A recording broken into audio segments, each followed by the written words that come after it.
Hello and welcome back for day 245. Today we will be reading from Isaiah chapter 39 and 40, Proverbs chapter 24 verses 1 through 18, and 1 Corinthians chapter 13. Isaiah chapter 39.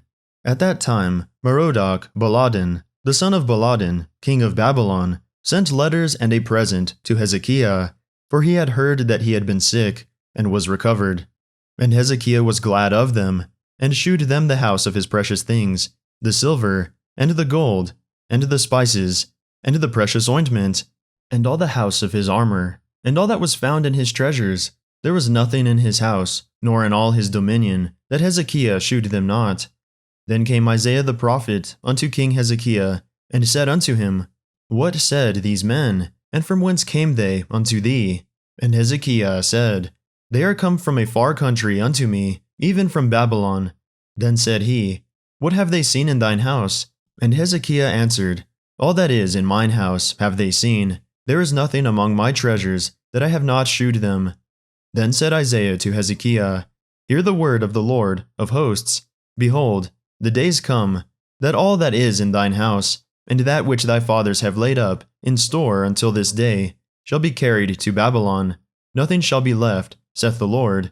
And of thy sons that shall issue from thee, which thou shalt beget, shall they take away, and they shall be eunuchs in the palace of the king of Babylon.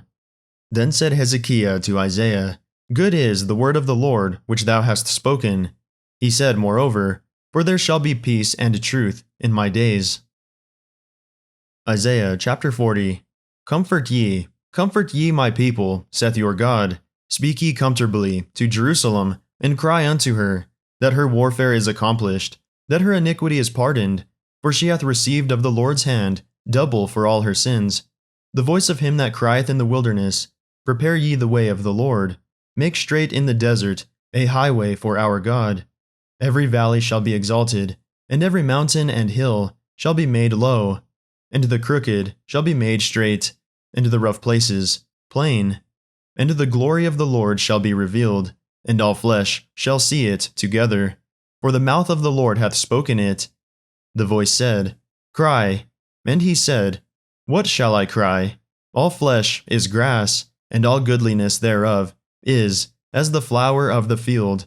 The grass withereth, the flower fadeth, because the Spirit of the Lord bloweth upon it. Surely the people is grass. The grass withereth, the flower fadeth, but the word of our God shall stand forever. O Zion, that bringest good tidings, get thee up into the high mountain. O Jerusalem, that bringest good tidings, lift up thy voice with strength. Lift it up, be not afraid. Say unto the cities of Judah, Behold your God. Behold, the Lord God will come with strong hand, and his arm shall rule for him.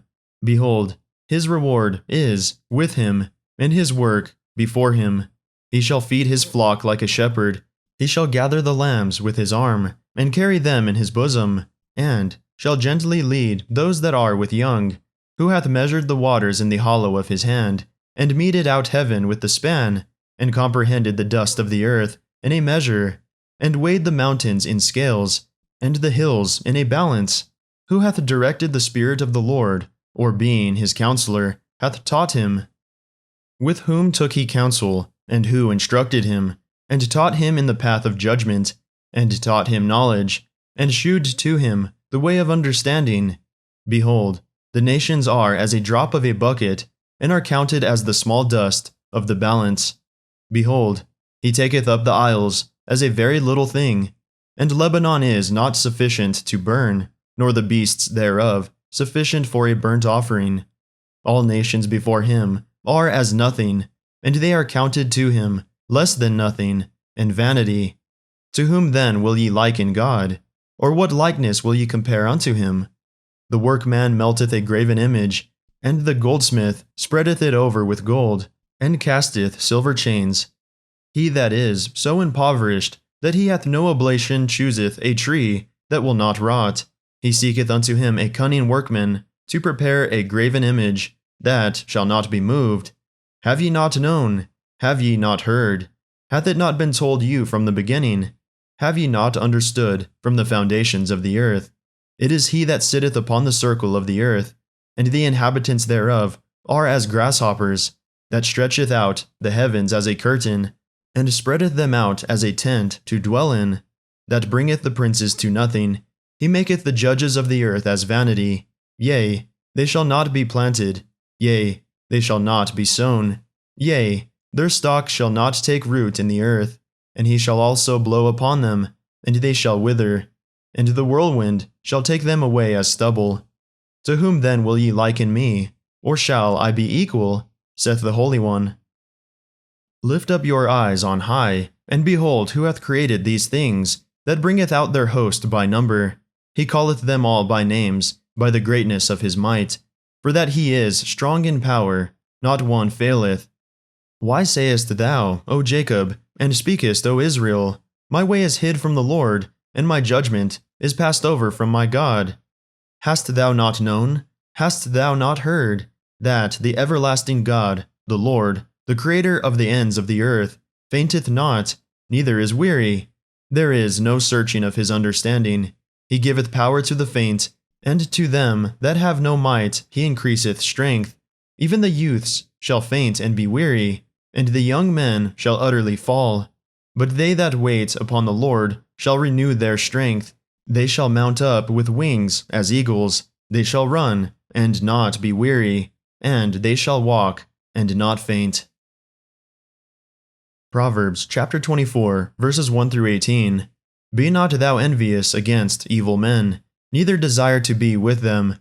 For their heart studieth destruction, and their lips talk of mischief.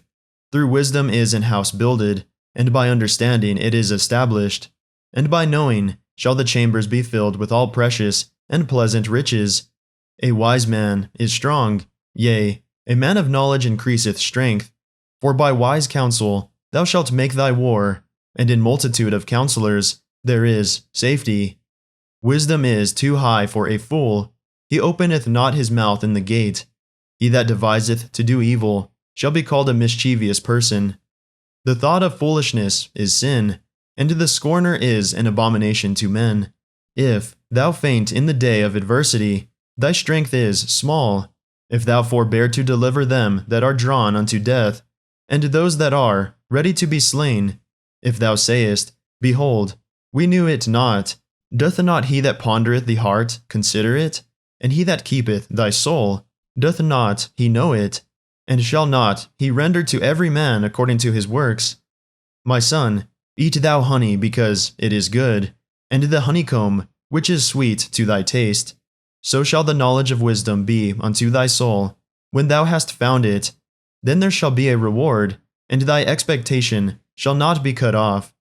Lay not wait, O wicked man, against the dwelling of the righteous. Spoil not his resting place, for a just man falleth 7 times, and riseth up again, but the wicked shall fall into mischief. Rejoice not when thine enemy falleth, and let not thine heart be glad when he stumbleth, lest the Lord see it, and it displease him, and he turn away his wrath from him. 1 Corinthians chapter 13. Though I speak with the tongues of men and of angels, and have not charity, I am become as sounding brass, or a tinkling cymbal.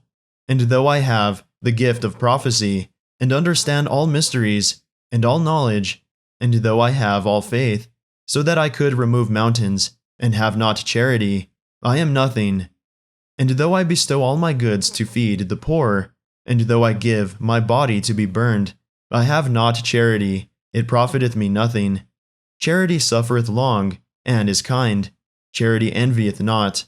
Charity vaunteth not itself, is not puffed up, doth not behave itself unseemly, seeketh not her own, is not easily provoked, thinketh no evil, rejoiceth not in iniquity, but rejoiceth in truth, beareth all things, believeth all things, hopeth all things, endureth all things. Charity never faileth, but whether there be prophecies, they shall fail, whether there be tongues, they shall cease, whether there be knowledge, it shall vanish away. For we know in part, and we prophesy in part.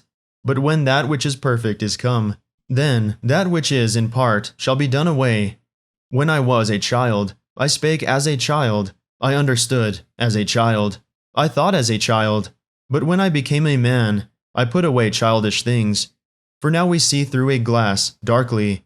But then face to face. Now I know in part, but then shall I know even as also I am known. And now abideth faith, hope, charity, these three, but the greatest of these is charity.